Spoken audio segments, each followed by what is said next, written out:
In sports and entertainment, and now she's telling her story. Jayne Kennedy, the first black woman to host the NFL Today, is back in D.C. with us this morning to talk about her new memoir, Plain Jane, and her incredible journey from Hollywood to history. Thank you so much for coming in and talking with us. I'm really excited. I've been working on trying to get you on as an interview for a while, so I am truly blessed to have you in here. So let's talk about the barriers that you broke before we get into your book, which will be in your book, which is in your book. Yes, it is. I mean, at the time, what was your goal, your agenda? Did you know that, okay, I'm about to create history here for a whole bunch of people that look like Little Wisdom Martin who watched you on TV? Well, the thing is, back in the day, you only had 3 networks, so you didn't have a lot of exposure. Right. Didn't have social media, so you didn't have a lot of exposure in terms of how people received you.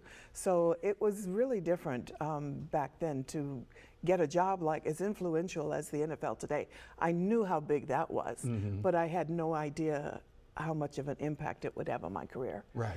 I knew that it would catapult me, but I didn't know in the business. Right. But I didn't know how it would impact the little girls, the Oprahs, the people that followed me and said, "I want to grow up and be just like her." Right.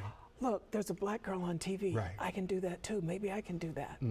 Gail King and Oprah would tell me how they used to sit and watch me on TV and they jump up and down, screaming and yelling, "Colored people on TV, colored people on TV." And it let them know that they could too. Right. You were already a star. For a number of different reasons before you got on there. What was that transition like from being one star in one arena as the beautiful Jayne Kennedy to the broadcaster Jayne Kennedy? Or was there a difference? There was a huge difference. I mean, it was a totally different genre. But I knew sports. I grew up in sports. My dad played baseball, not professional, but he would take 5 girls and he would take us. We were his cheerleading squad. So sports was in my blood from day one. And then Jim Brown, I played. He played when I was a child in Cleveland. I grew up in Cleveland. Right. So being around sports was something that was in my blood. But I never thought that I would do that. And when the opportunity came, it was, well, why not? It wasn't like, but that's different, that's not what I do. It's why not, know? And so, I'd been used to dancing, singing, modeling, acting, doing a myriad of things and never letting anything stop me because I said, if I believe in it and believe in myself, I can do it. Right. So the NFL Today job came along and everybody said, no, you can't.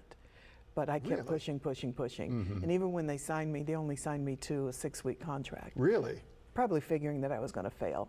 But you didn't. In the second week, I got them the Muhammad Ali interview, and they said, "Okay, you're picked up for the rest of the year." You're good to go. Well, listen, thank you. We're out of time for the live broadcast, but I'm trying to get you to stick around for the Moment of Wisdom segment. I will. So thank you for that. And we're going to talk more about this. We're going to dive deep into the legend that is the Jayne Kennedy.